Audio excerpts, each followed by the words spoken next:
Yes, I think so. Kiani seems a professional general. And not interested in mixing it up in politics like Musharraf was, or not? Well, so far not. I don't know what will happen in the future.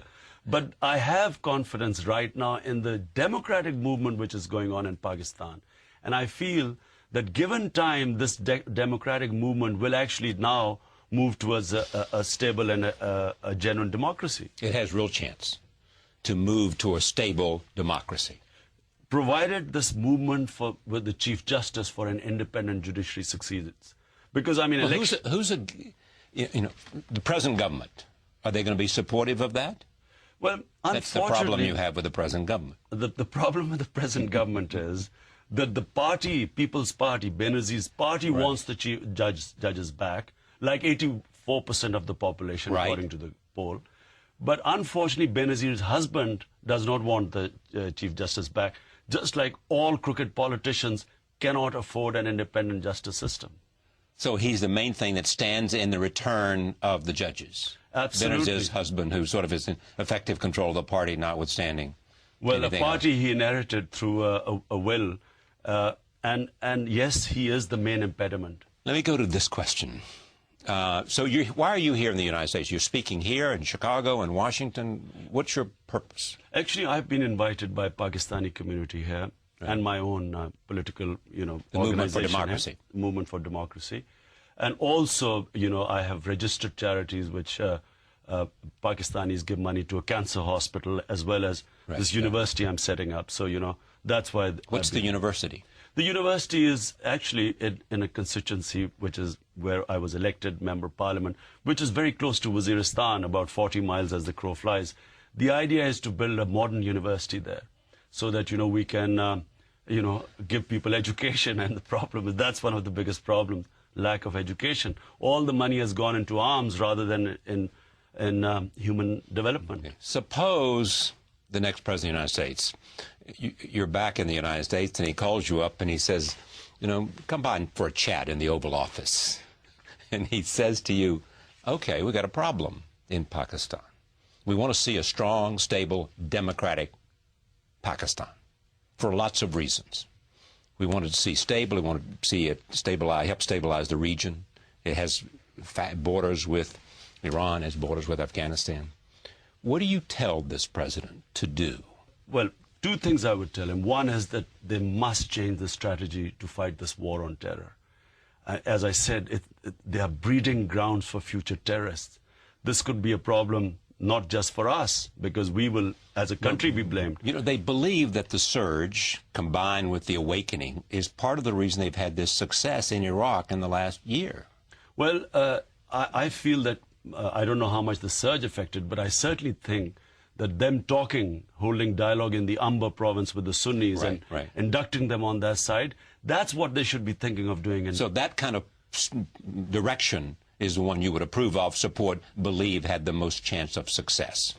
Exactly what RAND Corporation surveys, only 8% military. The rest should be policing and dialogue. That's the way to go about it, not the other way around. And convince the people in the local areas to turn against Al-Qaeda or whoever the militants are. Give them a stake in peace. Make them understand, and don't use these bombs. This is no way to, get people on your side. So rather than 90% military and 10% dialogue, it should be the other way around. And within Pakistan, I would tell the US president to stand with the people, not with, as they have been doing with one man.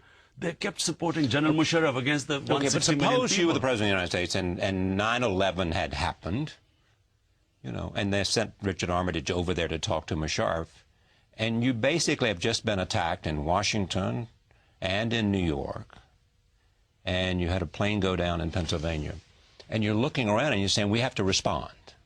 Well, on 9/11... And so they go to Musharraf and say, look, you got to help us here. This is a battle against people who've come to our shores and just tried to destroy our cities. Well, on 9/11, I can tell you... We're talking about Afghanistan now. This has nothing to do with Iraq. No, but I'm on 9/11, from right to left, the entire spectrum of people stood with the U.S. Agreed. Okay, but how they went about after that, if I was a Democratic Prime Minister, I would have had institutionalized decision-making, We would have debated every decision. We would have given the US much better advice than just taking orders from the US, ending up in a mess where Pakistan is in a mess now. 5 times more Pakistani soldiers have died as of now. We don't even know how many civilians have died as compared to Americans in Afghanistan. As I said, 65 suicide bombing attacks in Pakistan. I mean, if I was a Democratic Prime Minister, the decision-making would have been debated. We would have given the U.S. a right advice. Some things we would have agreed. Others we would not have agreed because we would have understood the area and the people. And I think we would have tackled this war on terror much better than the way Musharraf went the whole way, ended up making a whole mess of the situation. But the next president of the United States should say to the Pakistani government, Pakistani people, look, we want to fight a different way. We believe, as you believe, that terrorists threaten the stability of all of us and civilization in its own way in terms of civil government and things like that. They threaten that. So therefore, we're looking for a new strategy, and you help us devise a strategy. That would be the kind of attitude you would hope to have from a new president. I would hope that they would certainly back democracy in Pakistan as opposed to what has been happening, because a democracy is much better equipped to deal with terrorism, because democracy by definition means that you have the public support with you, and that's how you isolate the terrorists. Secondly, I would hope that the US would change the strategy in the sense that they would realize that it's basically all terrorism. The root of terrorism is political. It's not religious. This thing about religious extremism, yes, people go to extreme when extreme situations take place, but the root is always political. And this has to be resolved through politics and dialogue. And so the best way to fight terrorism is isolating Al-Qaeda. What's the political root of Al-Qaeda? Well, the political root, which I read about the interview conducted with Osama bin Laden, lay in the Middle East, has nothing to do with Pakistan. According to him, there was the U.S. support for Israel, the Saudi monarchy, U.S. support, and at the time, U.S. troops in the Holy Land. Arabia, right. They were the reasons he cited, which are all political, not religious. So in Pakistan, I would, as I said, I think that this battle can be won with a different strategy, and U.S. should back a democratic government, unlike what it has been doing. But isn't the U.S. backing backing the democratic government? Didn't it encourage Musharraf to stand down? Well, unfortunately, the whole strategy was actually to make Musharraf still stay there with a liberal democratic force, which was Benazir. Yeah. And unfortunately, that backfired because of Benazir's assassination. And I doubt if it would have succeeded anyway, because Benazir was being, by helping prop up a military dictator, she was seriously having a setback in Pakistan. And Sharif gained. And Sharif right now, according to all opinion polls, is the most popular politician in Pakistan, because he did not participate. He did not participate. No, but his line against Musharraf was that he would not do a power sharing deal. Okay, so tell me what you think of him. Well, I think Nawaz Sharif right now has, from my point of view, has taken the stand for the judiciary, for the independent judges. And that's, he's the only politician right now who's talking about the judges. But do I hear you endorsing his bid if he would make a bid to be prime minister? No, well, that's a different thing. I mean, we would then look at his overall policies. But at the moment, the line is drawn between those who want a genuine democracy, independent justice system, and those who want the status quo. And Sharif at the moment is standing in the same sort of line of politics as us. Yeah. One last question, cricket. What is it about cricket that makes it so popular in Pakistan and so popular in England? And India. And in India, clearly in India, yes. What's the great thing about?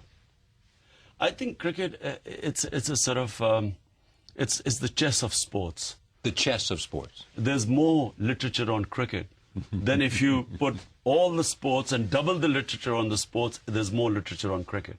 So it's like, people get addicted to it, and especially when you grow up playing it. But it's a very difficult game to understand. So in the US, I find people just cannot understand it and get bored by it.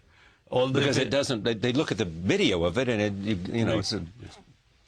looks like it's It's a sort of, well, test cricket which goes over 5 days. Yeah. I mean, it really is. You really have to understand everything about the game to appreciate it. But there's now a shorter version, which is the same length as a baseball game, which has just come out. Same length as a baseball game, which is probably the longest sport in America. And that is the shortest version.